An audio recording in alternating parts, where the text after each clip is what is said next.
बाहर निकलते हैं, कंट्री से बाहर जाते हैं, तो आपको पता चलता है कि आपकी जो फार्मा कंपनीज हैं, जो फार्मा जाइंट्स हैं जो इंडिया में जो प्रोड्यूस करते हैं, लाइक उस हिसाब से इंडिया की जो ग्लोबल रेपुटेशन है वो बहुत अच्छी है फार्मा में। यहाँ पर बहुत सारी चीज़ों की ज़रूरत नहीं पड़ती है। जैसे कि आप लोग सोचते हैं कि बाहर जाने के लिए हमें बहुत सारी चीज़ों की ज़रूरत पड़ेगी और क्या टेस्ट क्वालिफाई करने पड़ेंगे, या फिर आपके बहुत हाई ग्रेड मार्क्स होने चाहिए, या फिर आपको लगता है कि बहुत ज़्यादा पेपर वर्क होगा। तो ऐसा कुछ नहीं है, ये बहुत इजी प्रोसेस होता है। तो आप ये मत सोचिए कि मैं जो है नहीं कर पाऊँगा, मैं अप्लाई करना इज़ लाइक बिग जॉब और बहुत मेहनत करनी पड़ेगी, बहुत पेपर करना पड़ेगा। ऐसा कुछ नहीं है, ये एक्सक्यूजेज है। When you are into it, अगर आप जब ट्राई करने के उसमें आ जाते हैं तो आपको जो है लगता है कि आप उसी में जेल अप हो गए और धीरे धीरे धीरे धीरे सब चीज़ें इन प्लेस आने लगती हैं। आप सारी चीज़ें आपके तहत जैसे आप सोचते हैं वैसे होने लगती हैं। बस first thing is trying. I am very excited because career talk series में ना ये बहुत ही अच्छा वीडियो होने वाला है। इस वीडियो में हमने बात किया है एक ऐसे प्रोफेशनल से जिन्होंने बी फॉर्म किया, एम फॉर्म किया, फिर यूके गल्फ यूनिवर्सिटी से एमएस किया, फिर अपनी कंपनी स्टार्ट की, कंपनी को ग्रो किया, उसके साथ साथ में अब वो अस्टर यूनिवर्सिटी यूके से ही पीएचडी कर रहे हैं, फुली फंडेड। तो इस कन्वर्सेशन के थ्रू आप बहुत कुछ सीख सकते हैं, बहुत चीज़ों के बारे में आपको क्लैरिटी मिल सकती है। और क्योंकि काफ़ी लंबी बात हुई है, इसमें अप्रॉक्सीमेटली 43-44 मिनट्स का पूरा ये वीडियो होगा, तो इसमें काफ़ी चीज़ों के बारे में बात हो रही है और जो आपके लिए बहुत ही इंपॉर्टेंट हो सकता है।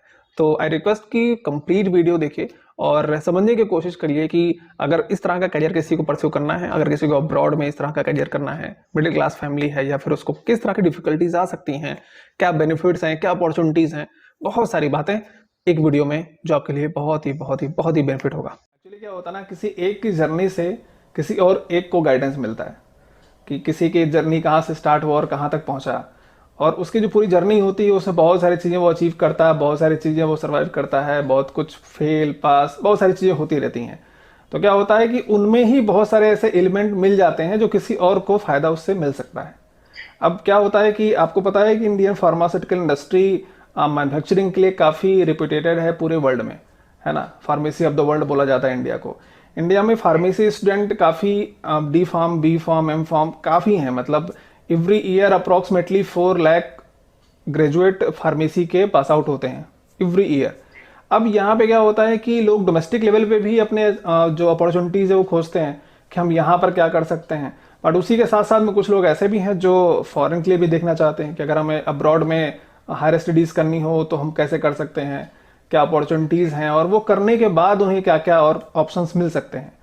तो क्योंकि आपने वो पूरा जर्नी बहुत अच्छे से जिया है और आपको पता है कि हाँ, यहाँ से फार्मेसी करने के बाद फिर बाहर जाना, फिर वहाँ से एमएस किया, आपने वापस आया, आपने अपनी कंपनी के लिए भी साथ साथ में काम किया, फिर आपने वापस आपको अपॉर्चुनिटी मिली रिसर्च बेस्ड प्रोजेक्ट में काम करने के लिए। तो पहले आप हमें ये बताएंगे, इससे बाकी फार्मेसी प्रोफेशनल्स जो हैं या स्टूडेंट हैं उनको थोड़ा सा समझ में आएगा, पूरा एक रोड मैप मिलेगा कि हाँ एग्जैक्टली कैसे कैसे इसमें हो सकता है। आशुतोष जी, पहले तो मैं ये आपको बताना चाहता हूँ कि जो हमारी कंट्री में जो फार्मेसी की जो पिक्चर दिखाई जाती है यूजुअली वो बहुत ही मतलब नेगेटिव पॉइंट ऑफ व्यू से दिखाई जाती है। लेकिन जब आप बाहर निकलते हैं, कंट्री से बाहर जाते हैं, तो आपको पता चलता है कि आपकी जो फार्मा कंपनीज हैं, जो फार्मा जाइंट्स हैं जो इंडिया में जो प्रोड्यूस करते हैं, like I'm not sure, but like 30 to 40% of pharmaceutical products are produced in India and manufactured in India. और उस हिसाब से इंडिया की जो ग्लोबल रेपुटेशन है वो बहुत अच्छी है फार्मा में। हाँ, तो जहाँ तक मेरी जर्नी का सवाल है आशुतोष जी, मेरा कभी ऐसा सपना नहीं था कि मैं बाहर आके कंट्री में अपनी हायर एजुकेशन या फिर रिसर्च फील्ड में आके कुछ करूं। लेकिन जब मैंने देखा कि बैचलर्स ऑफ फार्मेसी के बाद थोड़ा सा मुझे लगा कि अभी मुझे और नॉलेज गेन करने की ज़रूरत है, तो मैंने सोचा कि मैं एम फार्मा करता हूँ। फिर एम फार्मा जब मैंने इंडिया से ही किया तो मुझे लगा कि मुझे अभी और भी थोड़े कॉर्नर्स है रिसर्च के जो मुझे फुलफिल करने चाहिए। इसीलिए मैंने उस वक्त सोचा क्यों ना अब बाहर से एजुकेशन की जाए, जिससे क्या होता है, एक हमें बाहर का एक्सपोजर भी मिलता है और हमें एक रिलेटेड फील्ड की जानकारी भी मिलती है। तो इसीलिए मैंने यूनाइटेड किंगडम को ऑप्ट किया। और यूनाइटेड किंगडम में अल्स्टर यूनिवर्सिटी जो है वो one of the best university in UK in biomedical sciences. और 2019 में गार्जियन जो न्यूज़पेपर है उसमें ये टॉप की यूनिवर्सिटी थी, नंबर 1। इसके पीछे आप बिलीव नहीं करेंगे, इसके पीछे कैम्ब्रिज और ऑक्सफोर्ड भी थी। तो number 1 pharmacy and pharmaceutical sciences की ये 2019 में नंबर 1 यूनिवर्सिटी बनी। तो इसी को देखते हुए, इसकी रेपुटेशन बहुत अच्छी थी, इसी को देखते हुए मैंने सोचा कि मैं अल्स्टर यूनिवर्सिटी में अप्लाई करता हूँ। मैंने एमएस मतलब सोचा कि मैं एम फार्मा के बाद एमएस करूँगा जिसमें प्रोजेक्ट होता है। तो मैंने सोचा कि अगर इसमें अप्लाई करते हैं तो मुझे क्या क्या चीज़ों की ज़रूरत पड़ेगी। टू माई सरप्राइज यहाँ पर बहुत सारी चीज़ों की ज़रूरत नहीं पड़ती है। जैसे कि आप लोग सोचते हैं कि बाहर जाने के लिए हमें बहुत सारी चीज़ों की ज़रूरत पड़ेगी और क्या टेस्ट क्वालिफाई करने पड़ेंगे, या फिर आपके बहुत हाई ग्रेड मार्क्स होने चाहिए, या फिर आपको लगता है कि बहुत ज़्यादा पेपर वर्क होगा। तो ऐसा कुछ नहीं है, ये बहुत इजी प्रोसेस होता है। बस हाँ, आपको 2-3 जो एग्ज़ाम होते हैं वो ऑप्शन में होते हैं, वो आपको जो है देने पड़ते हैं। क्योंकि आप यूके एक इंग्लिश स्पीकिंग नेशन है, तो वहाँ पर आपको आराम से जेल करने के लिए आपको इंग्लिश की एक नॉलेज होनी चाहिए जिसमें आप अच्छे से लोगों से कम्युनिकेट कर सकें, उनको समझ सकें और अपनी बात भी रख सकें। तो उसके लिए 3 टेस्ट होते हैं, टोफल, IELTS, और एक यहाँ का टेस्ट होता है जो हमारी यूके की एम्बेसी है वो कराती है अपना टेस्ट। तो बेसिकली मैंने तो टोफल एग्ज़ाम दिया था, उसको क्वालिफाई किया था। देन फिर मैंने एप्लीकेशन भरी थी अल्स्टर यूनिवर्सिटी की डायरेक्टली मतलब इनकी वेबसाइट के थ्रू जी, वेबसाइट के थ्रू भरी थी। और बेसिकली इसमें कुछ नहीं होता, एप्लीकेशन में 3-4 पॉइंट्स होते हैं जो आपको भरना पड़ता है। आपको उसमें, जैसे आप नॉर्मल एक एप्लीकेशन भरते हैं जिसमें आपको अपने एकेडमिक रिकॉर्ड देने पड़ते हैं कि बैचलर्स में आपका कितना मार्क्स था, क्लास 10th में कितना था, क्लास 12th में कितना था। इसके अलावा आपको एक पर्सनल स्टेटमेंट देना पड़ता है, पर्सनल स्टेटमेंट और letter of recommendation. Letter of recommendation usually कुछ यूनिवर्सिटीज़ होती है जिनको लेटर ऑफ रिकमेंडेशन नहीं रिक्वायर्ड होता है, और कुछ यूनिवर्सिटीज़ होती है जिनको लेटर ऑफ रिकमेंडेशन रिक्वायर होता है। तो लेटर ऑफ रिकमेंडेशन उनसे लिया जाता है जो आपकी एकेडमिक फील्ड में हो, जिनसे आपने कुछ सीखा हो, जिन्होंने आपको पढ़ाया हो, या फिर आज आप उनसे कुछ एफिलिएटेड हो। तो जो मेरा लेटर ऑफ रिकमेंडेशन है तो वो मैंने अपने डायरेक्टर से लिया था। वो हमारे एक फार्मास्यूटिकल साइंसेस के HOD भी थे उस डिपार्टमेंट के, और हमारे सुपरवाइज़र डॉक्टर उदय प्रताप सिंह, जो कि इलाहाबाद में सैम हिगनबॉटम यूनिवर्सिटी में एक लीड साइंटिस्ट भी हैं। और वो उनके बारे में ये भी बताना चाहूँगा, वो आर्किमिडीज फेलोशिप से भी अवॉर्डेड है। तो वो काफ़ी कंट्रीज़ गए हुए हैं रिसर्च करने के पर्पज़ से। तो मैं बहुत फॉर्चुनेट रहा कि मैं उनके अंडर काम किया, और उनके अंडर ही मैंने 2 पब्लिकेशंस किए। हालांकि एडमिशन लेने में पब्लिकेशन का कोई बहुत ज़्यादा रोल नहीं होता है MS में। तो बस आपको बेसिकली जो चीज़ें रिक्वायर्ड होती है वो यूनिवर्सिटी आपको खुद गाइड करती है। आप जब एप्लीकेशन भरेंगे तो उसमें पूरी गाइडेंस दी होती है कि आपको कैसे एप्लीकेशन करनी है, क्या क्या रिक्वायरमेंट है, और आपकी वीज़ा रिक्वायरमेंट क्या है। ये सब बहुत बात की बातें होती। पहले आपको क्या होता है, एक लेटर, एडमिशन लेटर मिल जाता है। तो लगभग फीस एक्चुअल में है कितनी? देखिए, अभी जहाँ तक, क्योंकि जब मैं मास्टर्स में था तब तो फीस अराउंड 10,000 पाउंड, जो कि आज के टाइम में लाइक 10 लाख रुपए होगी। मतलब 1 pound is equal to 100 rupees, तो 10 लाख के करीब होगी। 10 लाख 1 ईयर का? जी, 1 ईयर का। यूजुअली यहाँ पर जो मास्टर्स होते हैं वो 1 ईयर के होते हैं। उसमें क्या होता है, उसमें 3 मंथ्स का एक प्रोजेक्ट होता है, 3 मंथ्स का प्रोजेक्ट होता है, और जो है 8 महीने की क्लासेस होती हैं उसमें, और आप 1 साल में उसमें मास्टर्स डिग्री आपको अवार्ड होती है। मीन्स कि एक साल में ये हो जाएगा। अप्रोक्सीमेटली 10 लाख था, मे बी कुछ और इंक्रीज हो गया होगा, वो जाके उनके वेबसाइट पे। जी, अभी अभी थोड़ा सा इंक्रीज हुआ होगा क्योंकि मेरे टाइम में थोड़ा सा कम ही होगा क्योंकि बहुत साल हो गए इसको मास्टर्स किए हुए मुझे। लेकिन अभी थोड़ा सा इंक्रीज हो गया क्योंकि कॉस्ट ऑफ लिविंग भी बढ़ गई है। तो बच्चे जाके उसकी वेबसाइट पे पता कर सकते हैं। ओके, तो एक यूनिवर्सिटी तो यूके में ये हो गई, और कौन सी यूनिवर्सिटीज इसके आसपास होंगी जिसमें लोग जा सकते हैं? इसके अलावा बहुत सारी यूनिवर्सिटीज़ हैं यूके में। केवल ये नहीं, आप अप्लाई कर सकते हैं। क्वींस यूनिवर्सिटी हो गई, आपकी साउथहैम्पटन यूनिवर्सिटी होगी, यूनिवर्सिटी ऑफ चेस्टर हो गई, और आपकी लंदन यूनिवर्सिटी हो गई, और किंग्स कॉलेज लंदन हो गया। ये सब यूनिवर्सिटीज़ हैं, ये काफ़ी अच्छी हैं बायोमेडिकल साइंसेज और फार्मेसी की रिसर्च में, तो इसमें भी आप अप्लाई कर सकते हैं। ओके, तो आपकी एक्सपर्टीज थी या किस सब्जेक्ट में थी, जो सेगमेंट था आपका? मेरी जो एक्सपर्टीज थी वो फार्मास्यूटिकल केमिस्ट्री में थी। लेकिन जो मैंने मास्टर्स किया वो फार्मास्यूटिकल साइंसेस में किया। ओके। तो मेरे specification somewhat they were very close, but इसमें थोड़ा फार्मास्यूटिकल साइंसेस में थोड़ा सा ब्रॉडन अप हो जाता है एरिया एज अ होल। और फार्मास्यूटिकल केमिस्ट्री में I was specifically associated with like chemical structures और इनके बारे में रीड करना और इनके बारे में ड्रग डिजाइनिंग और ड्रग डिस्कवरीज है। लेकिन फार्मास्यूटिकल साइंसेस थोड़ा सा और ब्रॉडन अप एरिया करता है, तो इसलिए मैंने ये चूज किया। It's pharmaceutical sciences included formulation, doses form, all these things? या इट डज हैव, बट इसके अलावा भी उसमें और सारी चीज़ें होती हैं। जैसे बेसिकली हम लोग इंस्ट्रूमेंटेशन पे बहुत फार्मास्यूटिकल साइंसेज में फोकस करते हैं। जैसे आपका एनएमआर हो गया, मास स्पेक हो गया, और HPLC हो गया, RT-PCR हो गया।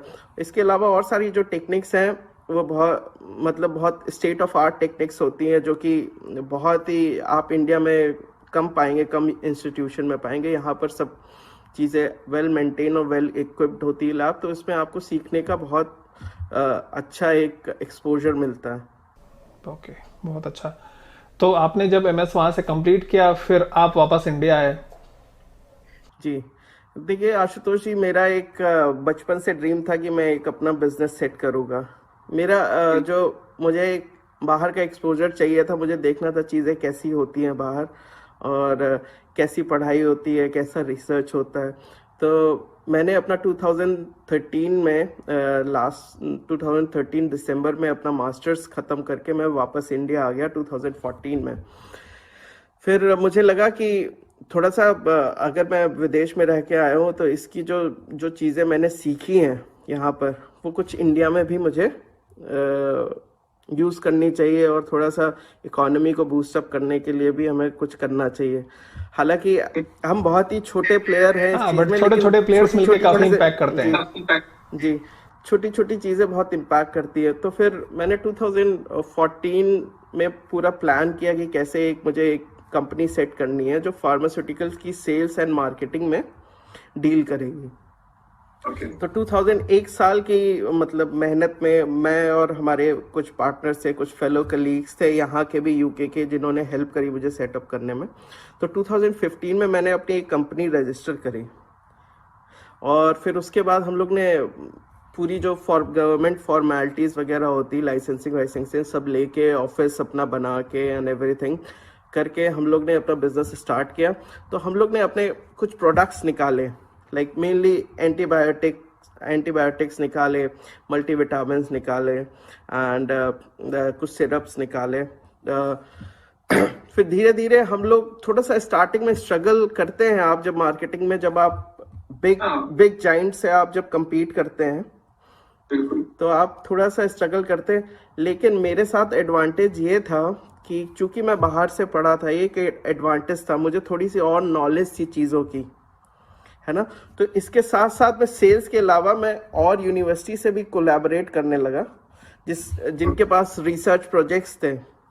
तो मैंने कुछ यूनिवर्सिटीज़ के साथ कोलैबोरेट किया कि जैसे एक हम लोग ने ट्रांसफार्मर पैच बनाया था डायबिटीज़ के लिए, तो वो एक यूनिवर्सिटी के साथ बनाया था, गवर्नमेंट यूनिवर्सिटी। वो उसका नाम मैं यहाँ नहीं लेना चाहूँगा क्योंकि थोड़ा सा ये हम लोग का वो एक इंटेलेक्चुअल प्रॉपर्टी राइट का एक मतलब अथॉरिटेटिव सिग्नेचर किए जाते हैं, तो उनके साथ हमने काम किया 2 साल।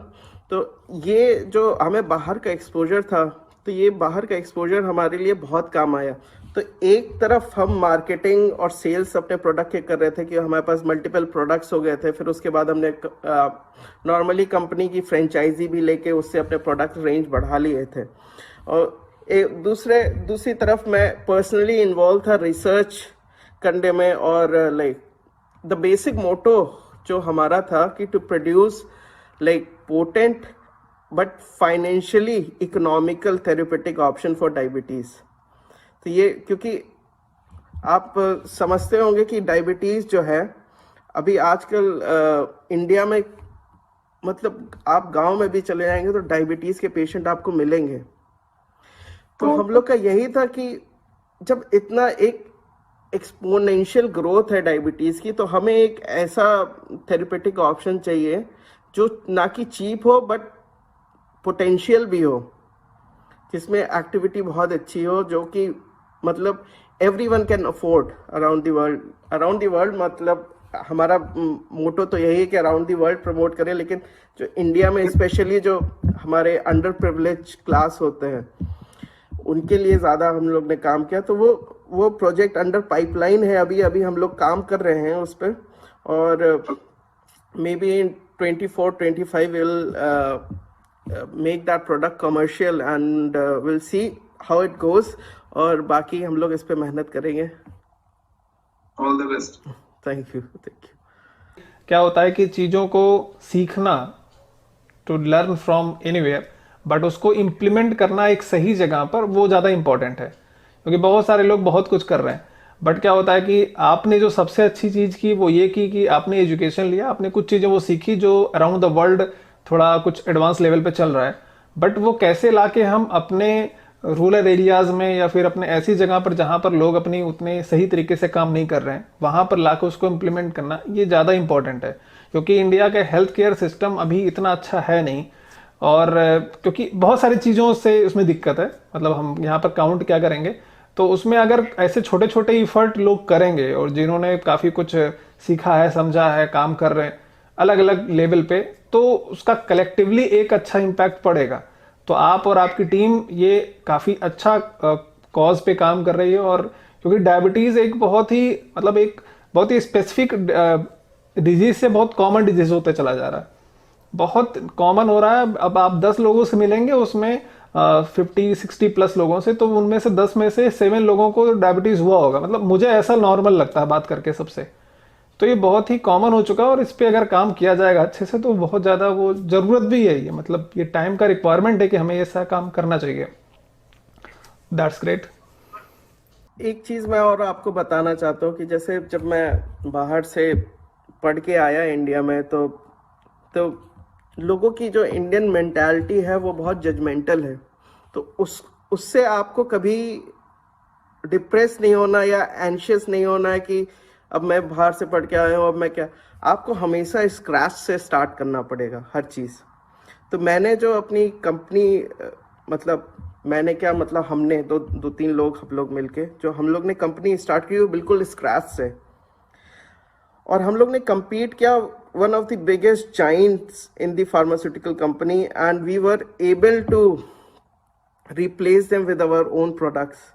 So ये हम लोग के लिए एक, क्योंकि जो बड़ी जाइंट्स होती है वो बहुत ज़्यादा पैसा इन्वेस्ट करती है मार्केटिंग में एंड एवरीथिंग, और हम लोग जो कि स्क्रैच से स्टार्ट किया था हम लोगों ने, तो उसमें क्या, हम लोग के पास इतना फाइनेंशियल बैकअप नहीं हुआ था। तो हम लोग ने केवल अपने टैलेंट और अपनी जो हमने एजुकेशन ली है, यहाँ भी मैं आपको बताना चाहूँगा कि जो हमारी यूके की एजुकेशन है यहाँ बहुत काम आई इस जगह पे, और इससे हमें एक यूनिकनेस मिली अपने प्रोडक्ट को प्रमोट करने में। तो आप, मेरा कहने का मतलब ये है कि आप कभी झिझकिए नहीं, स्टार्टिंग फ्रॉम स्क्रैच आप कभी मत झिझकिए। आप जो है हमेशा मतलब ट्राई करिए कि आप जो चीज़ करें वो उसको अच्छे से करें।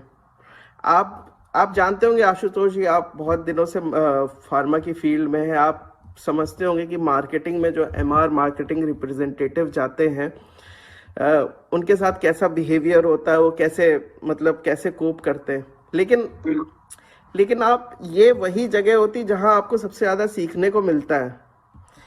अब अगर मैं आपको पर्सनली बताऊं कि मैं जब मार्केटिंग करने खुद जाता था, अपने प्रोडक्ट्स की मार्केटिंग करने खुद जाता था, तो मैं भी आराम से जैसे और अपने मार्केटिंग रिप्रेजेंटेटिव होते हैं कंपनीज के, वैसे उन्हीं के साथ रहता था मैं, और उन्हीं के साथ जैसे वो कॉलिंग करते थे डॉक्टर को, उसी तरह मैं भी कॉलिंग करता था।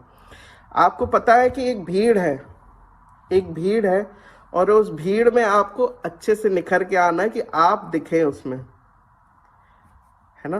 तो एक यूनिकनेस आपको, जैसे आपने देखा होगा सभी मार्केटिंग बढ़िया सूट वूट पहन के जाते थे, अच्छा टाई वाई लगा के, लेकिन मेरा क्या था, मैं सूट वूट नहीं पहन के जाता था, मैं बहुत कैजुअल जाता था। एक यूनिकनेस जिससे अगर निगेटिव इंप्रेशन भी पड़े तो उसको डॉक्टर को ध्यान रहे। तो एक आपको लीक से हट के एक काम करना पड़ता है ना।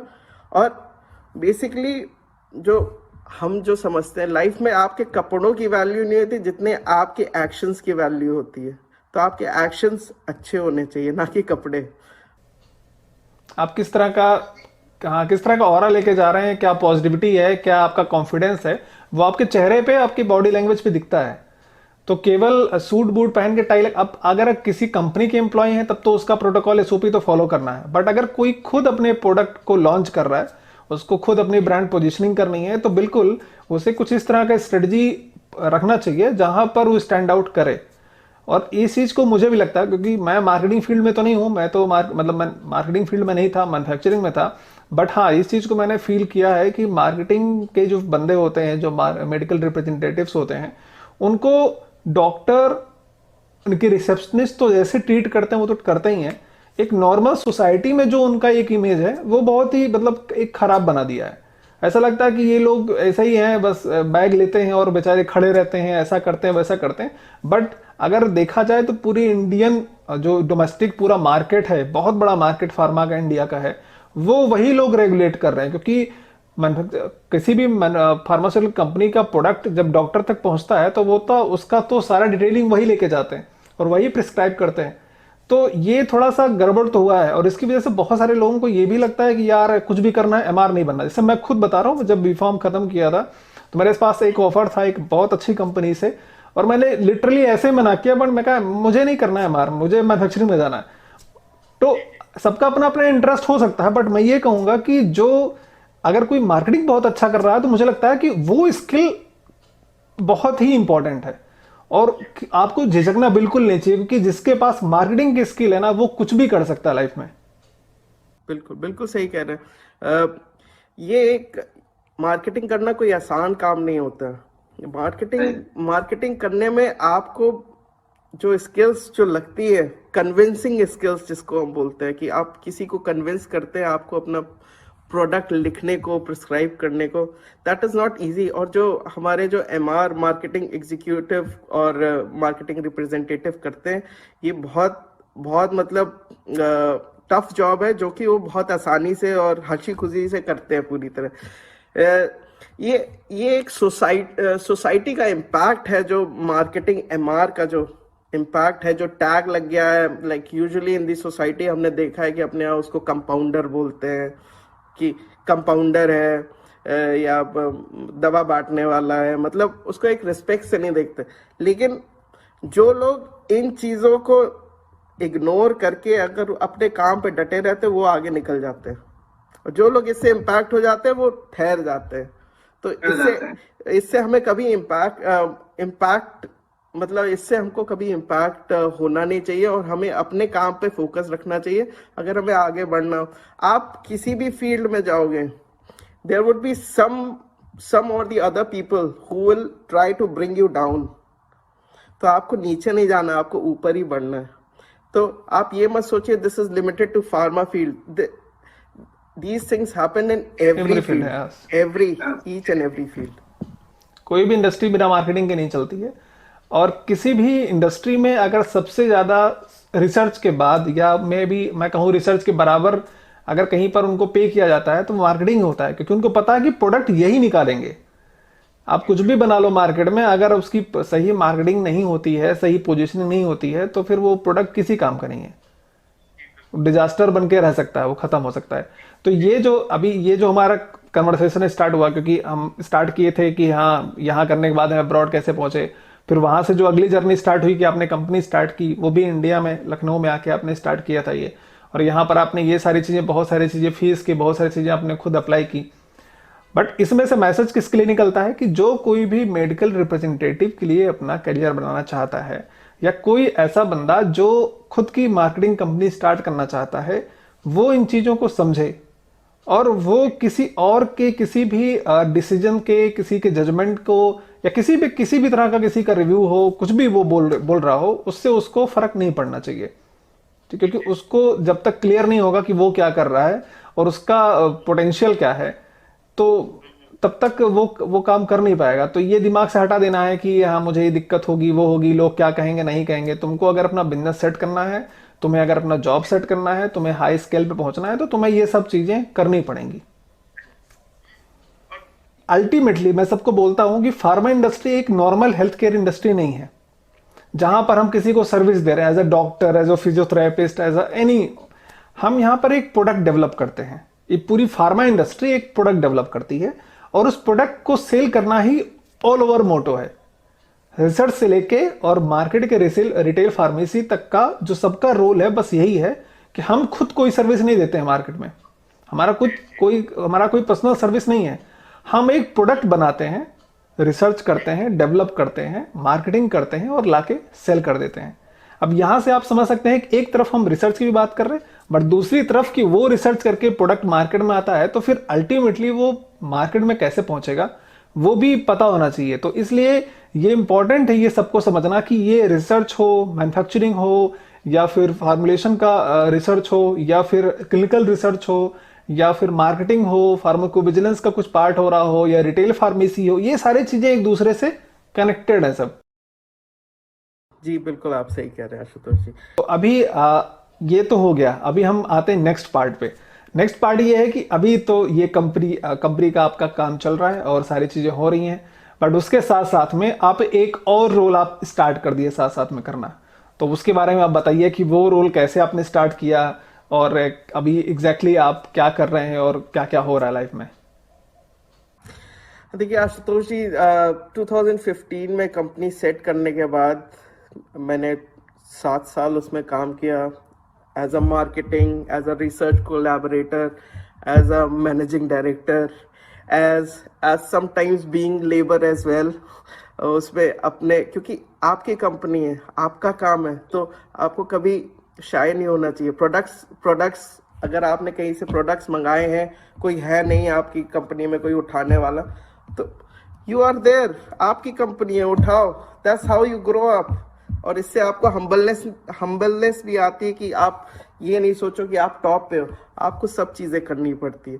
तो मैंने 7 साल कंपनी में मतलब अपनी कंपनी को दिए, उसमें मार्केटिंग भी की, रिसर्च कोलैबोरेशन भी किया डिफरेंट यूनिवर्सिटीज़ के साथ। और फिर मुझे लगा, जब मैं रिसर्च में जो है ना थोड़ा सा कोलैबोरेशन किया मैंने यूनिवर्सिटी के साथ, तो मुझे लगा कि अभी भी बहुत सारी, क्योंकि मेरी आदत है कि कीप ऑन लर्निंग, तो मुझे लगा कि यार रिसर्च फील्ड भी बहुत अच्छी फील्ड होगी, क्योंकि इंडिया में रिसर्च का उतना ज़्यादा आपको वो नहीं दिखेगा फील्ड, जितना आप समझते हो। एक्सेप्ट CSIR, और आप ये इंस्टीट्यूट देख ले, ये स्पेसिफिकली रिसर्च करते हैं, लेकिन अभी भी कोई इतनी प्राइवेट फर्म्स नहीं है जो बहुत ज़्यादा रिसर्च से एसोसिएटेड है। तो मुझे लगा कि एक जो गैप है मेरे अंदर रिसर्च की नॉलेज लेने का, मुझे इसको फिल करना पड़ेगा।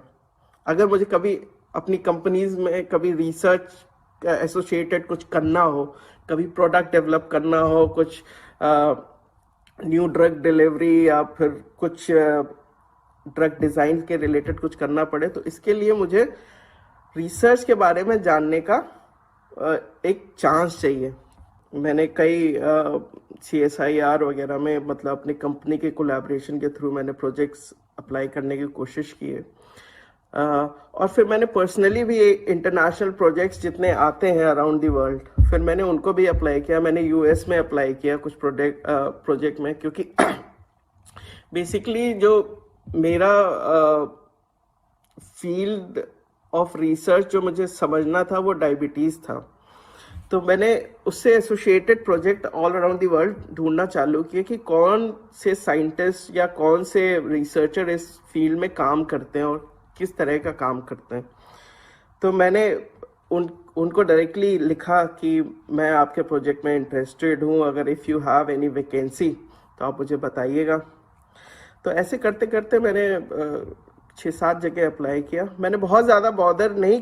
कैसे ये सर्च, मतलब आपने ये खोजा कैसे कि किसके साथ कहाँ पर आप ये कौन कौन से प्रोजेक्ट चल रहे हैं, किस मीडियम पे कैसे पता चला ये? देखिए आशुतोष जी, आप जानते हैं कि हम लोग मीडियम क्लास के लोग हैं। हम लोग जो है मीडियम क्लास से आते हैं। हम लोग के पास उतना फंड नहीं रहता है कि हम अपनी जो रिसर्च है वो खुद हम फंड कर सकें बाहर किसी कंट्री में। तो हमने जस्ट बेसिकली, आप गूगल पे जाएंगे, बस सर्च करें डायबिटीज़ फंडेड प्रोजेक्ट, या फिर आप कैंसर में इंटरेस्टेड है तो cancer funded project for international. So luckily मुझे प्रोजेक्ट्स मिले। मैंने 6-7 जगह अप्लाई किया। मेरा एक यूनिवर्सिटी ऑफ ऑकलैंड में अप्लाई किया प्रोजेक्ट में, और अल्स्टर में अप्लाई किया, और 3-4 जगह और अप्लाई किया। तो मुझे 2 जगह से ऑफ़र आया, university of Auckland and Ulster university, दोनों से।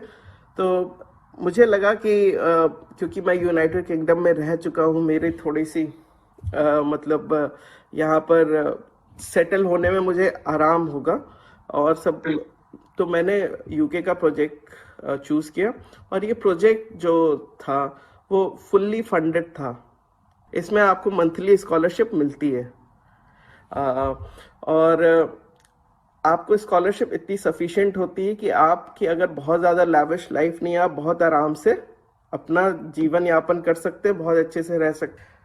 तो इसके बाद हाँ, मैं आपको इसका प्रोसेस बताऊंगा। ये जो एप्लीकेशन जो आप करते हैं, आपको प्रोजेक्ट्स दिखता है, तो आप डायरेक्टली जो उसमें एक पर्टिकुलर सुपरवाइज़र होते हैं उस प्रोजेक्ट के, जो कि साइंटिस्ट होते हैं उसी फील्ड में। तो आप उनको पहले ईमेल करते हो कि I am interested in your project and all those stuff, कि और मेरी क्वालिफिकेशन ये है, and you send your CV as well with your email. तो वो अगर वो इंटरेस्टेड हो गया आपके CV में, तो he will revert back you.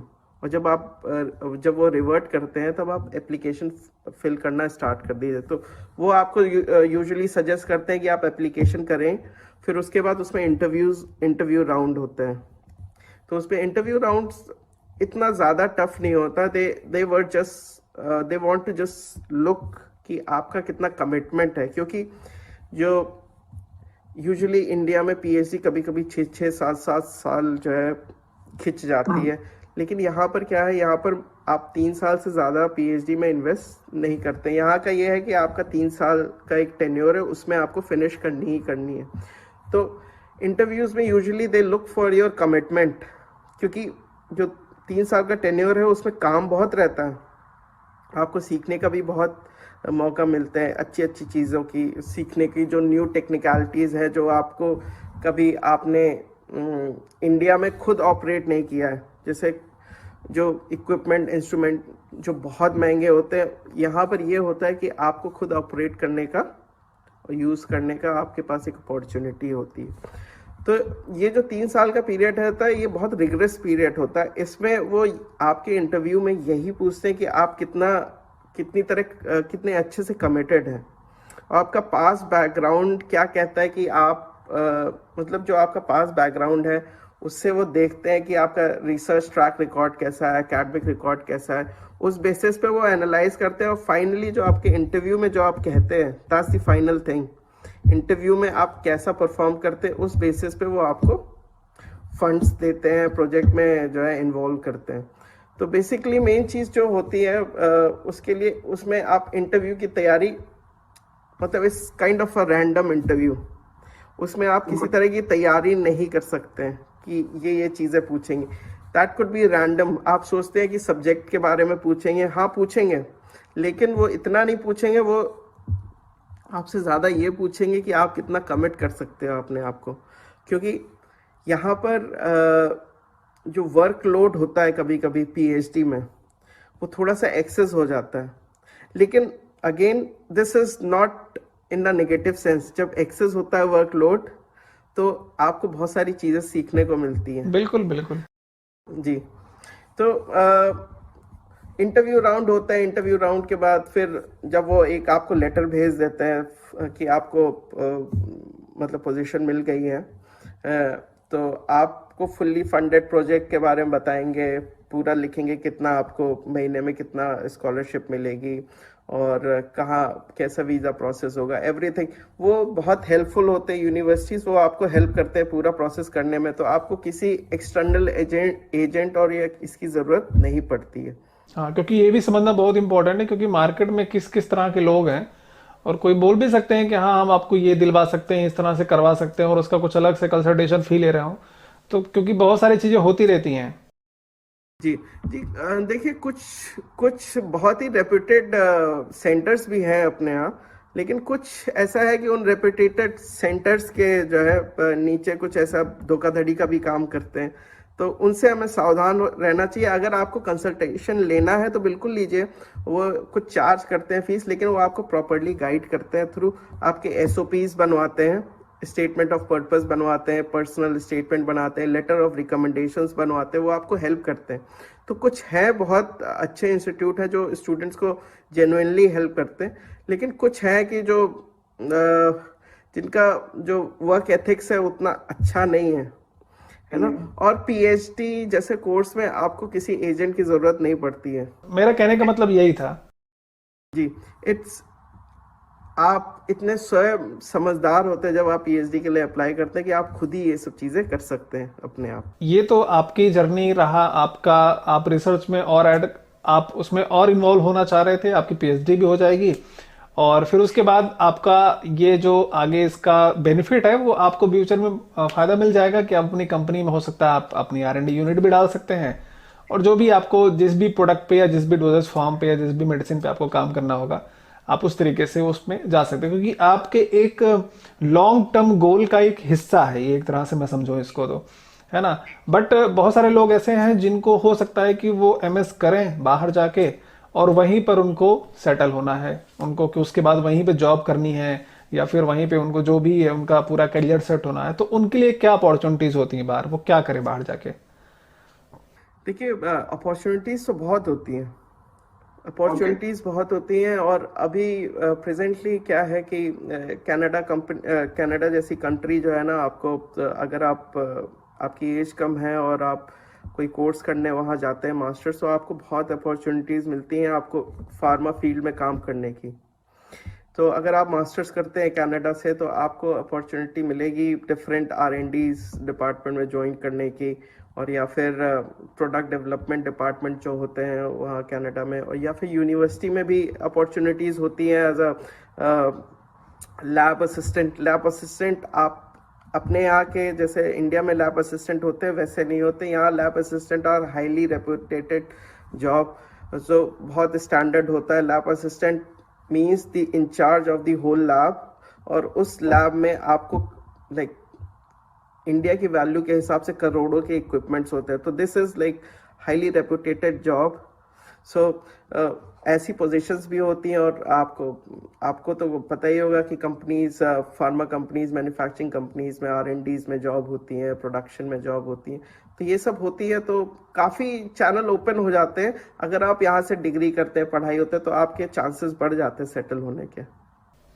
बिल्कुल, क्योंकि ये बहुत सारे क्वेरीज आते रहते हैं मेरे पास कि अगर हमें MS करना है तो हमें MS किस में करना चाहिए और कहाँ से करना चाहिए, और उसके बाद वहाँ पर क्या स्कोप होगा, या MS करने के बाद हम इंडिया वापस आते हैं तो हम यहाँ क्या कर सकते हैं।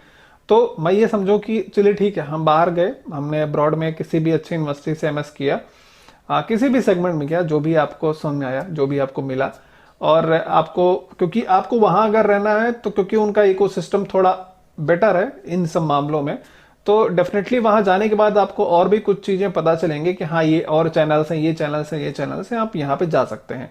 बट बहुत क्रूशियल ये हो जाता है कि जब कोई ये बोले कि मुझे वहां से एजुकेशन लेके फिर वापस इंडिया में मैं वापस आऊंगा, फिर मुझे यहाँ पर क्या मिलेगा। तो क्या आपको लगता है कि जो एम फॉर्म इंडिया में कर रहे हैं लोग, या फिर एमएस नाइपर भी कुछ एमएस कराती है, तो अगर ये लोग यहाँ पे कर रहे हैं और या फिर अगर कोई बाहर से एमएस करके वापस इंडिया आता है, तो क्या उसको जिस लेवल की उसने वहां पर अपने एजुकेशन को लिया, या फिर उसकी जो उसका एक एक्सपेक्टेशन होगा, क्योंकि उसने पैसे भी अच्छे खासे इन्वेस्ट किए हुए हैं, तो क्या उस तरह के अपॉर्चुनिटीज वापस आके यहाँ पर उनको मिलती है? आपके कलीग्स में किसी को मिली है? जी जी, देखिए, जैसे अपॉर्चुनिटी आपको इंडिया में है, फार्मा इंडस्ट्रीज में बहुत अपॉर्चुनिटीज़ है। यूजुअली हमारे कुछ फ्रेंड्स थे जो यहाँ पर एमएस उन्होंने किया और वापस वो इंडिया गए, तो सन फार्मा और ऐसी कंपनीज में उन्होंने काफ़ी अच्छा अभी तो काम कर रहे हैं, वो लोग काफ़ी अच्छी पोजीशन पे हो गए। तो एक आपको एडवांटेज ज़रूर मिलता है आपकी बाहर की एजुकेशन का, क्योंकि कंपनीज को भी पता है कि आप जिस इन्वायरमेंट से आ रहे हैं वो highly like equipped with the like state of art facilities, जिसमें आपको खुद ही मतलब you are subjected to different kind of instrumentation and using those instrumentation or doing certain stuff that is not possible in India by yourself। तो उसमें क्या होता है कि कंपनीज को भी आइडिया होता है, जैसे बड़ी बड़ी कंपनीज हैं, सन फार्मा हो गई आपकी और एलिम्बिक हो गई, ये सब हायर करती हैं अगर आप बाहर से पढ़ के आते हैं, और आपको डेफिनेटली एक एडवांटेज होता है। और बहुत अच्छी बात होगी कि हम तो चाहते हैं कि यहाँ से बच्चे पढ़ के जाएं और वो टेक्निकलिटीज़ यूज़ करके कुछ इंडिया में अपना बिजनेस सेट करें। तो इससे क्या होगी, एक तो उनकी भी ग्रोथ होगी और एक तो इकोनॉमी की भी ग्रोथ होगी। आप देखिए, आप एक एग्जाम्पल ले सकते हैं, बहुत ही सिंपल सा एग्जाम्पल इसरो का। इसरो एक ऑर्गेनाइजेशन है जो कि आप देखते होंगे बहुत ही कम लिमिटेड बजट में बहुत ही अच्छी अच्छी लाइक सैटेलाइट डेवलप करती है और बहुत ही इम्पैक्टफुल सैटेलाइट डेवलप करती है। तो वहाँ के जो साइंटिस्ट हैं वो समवॉट कभी बाहर पढ़े हैं, back to India, got into ISRO. तो ये चीज़ें बहुत इम्पैक्ट करती है। अगर आप बाहर का एक्सपोजर लेके आते हो तो आप वो नॉलेज भी आप अपनी कंट्री में लेके आ रहे हो। बिल्कुल बिल्कुल बिल्कुल। एक्चुअली मैं रिसेंटली एक वेब सीरीज देखा था, आपने में भी देखा हो, रॉकेट बॉयज। उसमें विक्रम साराभाई और जो इसके थे भाभा, जो साइंटिस्ट थे, उनके सबके बारे में कि वो लोग कैसे अपने एकेडमिक्स के बाद वापस कैसे इंडिया आए, और उन्होंने कैसे जो इसरो है वो इनफैक्ट उन्हीं सब लोगों ने मिलकर उसको स्टार्ट किया। जो कुछ भी आज इंडिया में है वो सब उन्हीं की देन है। अब वो सब भी पढ़ाई कहाँ कर रहे थे, सब कैम्ब्रिज यूनिवर्सिटी में कर रहे थे, और वहां से पढ़ाई करके वहां से चीजें सीख के वो इंडिया और यहाँ पर चीजों को वो किए। तो ये तो अच्छी बात है कि अब अगर उस स्टैंडर्ड की हमें एजुकेशन यहाँ नहीं मिल रहा है तो कहीं और मिले। सीखना इंपॉर्टेंट है, कहाँ से सीखते हैं मुझे भी लगता है कि ये इंपॉर्टेंट नहीं है। जहां भी अच्छा मिले वहां से सीखना चाहिए, जो हम कर सकते हैं हमारे बजट के हिसाब से, हमारे लेवल के हिसाब से। और अगर अल्टीमेटली वो अपने कंट्री में आके इंप्लीमेंट करेंगे तो that's that great thing I think. कि उससे अच्छा क्या हो सकता है। इंप्लीमेंटेशन ही इंपॉर्टेंट है। आप कहीं पर भी एजुकेशन लें वो उससे फर्क नहीं पड़ता, बट अच्छा एजुकेशन अगर आपको मिलेगा और उस एजुकेशन का अगर आप यूज कर पाते हैं तो वो तो सबसे अच्छी बात है। बहुत अच्छा कन्वर्सेशन रहा, काफ़ी चीज़ें हमने डिस्कस की, काफ़ी चीज़ें, और इस कन्वर्सेशन से बहुत सारे लोगों को, बहुत सारे स्टूडेंट को जो फार्मेसी में हैं, आगे जो भी करना चाह रहे होंगे रिलेटेड टू एमएस और अब्रॉड एजुकेशन और समथिंग एल्स, जो भी इनोवेशन सब कुछ चाहता है कि कोई कुछ करे लाइफ में, है ना। बट क्या होता है ना कि बहुत बार क्या होता है कि उसे कोई वो पाथ दिखाने वाला नहीं मिलता है कि एग्जैक्टली कैसे किया जाए। बहुत बार बहुत सारे लोग कुछ चीज़ों को ढूंढ के खुद ही रास्ता निकाल लेते हैं, बहुत बार नहीं निकल पाता है, सरकमस्टेंसेस अलग अलग बदलते रहते हैं। सो ये बहुत अच्छा कन्वर्सेशन हुआ, और अब आई एम वेरी थैंकफुल कि आपने हमें इतना टाइम दिया और आपने इतनी सारी चीज़ें हमारे साथ शेयर की। और मैं बिल्कुल फ्यूचर में भी ये कोशिश करूँगा कि आपके साथ हम वापस कन्वर्सेशन कर पाएँ और हम और भी चीज़ों को समझ पाएँ, जिससे कि हम अपने इंडियन फार्मेसी स्टूडेंट को ये समझा पाएँ कि आप में पोटेंशियल है, आपकी इंडस्ट्री अच्छी है, यहाँ पर करने के लिए बहुत कुछ है, और आपका बस एटीट्यूड और आपकी बस वो जो आपकी सोच है वो वैसी होनी चाहिए कि आपको करना है। कौन क्या बोलता है उससे मतलब नहीं होना चाहिए, बट हमें क्या करना है ये इंपॉर्टेंट है। ऐसे बहुत सारे हमारे बीच के सब लोग हैं जो बहुत अच्छा कर रहे हैं वर्ल्ड वाइड, और हम भी उनमें से एक हैं, हम भी कर सकते हैं, राइट।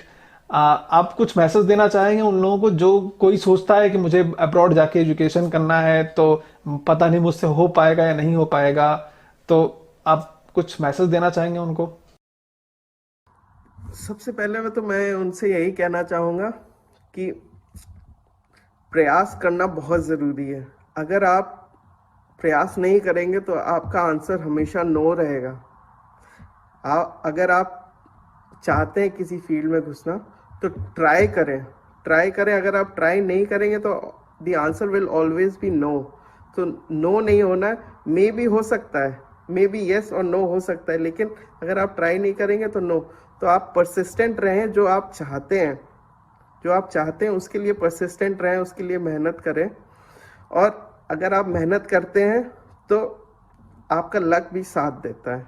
और ये मत सोचो कि आपसे नहीं हो पाएगा, आप एडजस्ट नहीं कर पाओगे, क्योंकि ये एक इंग्लिश स्पीकिंग नेशन है, बट यहाँ पर सब पूरे अराउंड द वर्ल्ड पीपल आते हैं जिनको इंग्लिश बिल्कुल भी नहीं पता है। इवन चाइना से भी लोग आते हैं जिनको इंग्लिश के बारे में A-Z कुछ भी नहीं आइडिया है। तो आप ये मत घबराइए कि मैं कैसे सेटल करूँगा। पहली आपकी प्रायोरिटी होनी चाहिए कि आप ट्राई करें। देयर वुड बी बहुत सारे ऐसे चांसेस आएंगे कि जहाँ पर आपको नो सुनना पड़े, लेकिन दैट्स मेक्स यू स्ट्रोंगर। जितना ज़्यादा रिजेक्शन होते हैं वो उतना ज़्यादा आपको स्ट्रॉन्ग करते हैं। फिर आप रिजेक्शन के बारे में केयर नहीं करते, फिर आप एक ऐसा पॉइंट आएगा कि आपको सक्सेस मिलेगी। तो आप ये मत सोचिए कि मैं जो है नहीं कर पाऊँगा, मैं अप्लाई करना इज़ लाइक बिग जॉब और बहुत मेहनत करनी पड़ेगी, बहुत पेपर करना पड़ेगा, ऐसा कुछ नहीं है। ये एक्सक्यूजेज है। When you are into it, अगर आप जब ट्राई करने के उसमें आ जाते हैं तो आपको जो है लगता है कि आप उसी में जेल अप हो गए और धीरे धीरे सब चीज़ें इन प्लेस आने लगती हैं। आप सारी चीज़ें आपके तहत जैसे आप सोचते हैं वैसे होने लगती हैं। बस फर्स्ट थिंग इज ट्राइंग। और आप ये हमेशा सोचिए कि there would be more failures and there would be only one success, and one success will make your life great.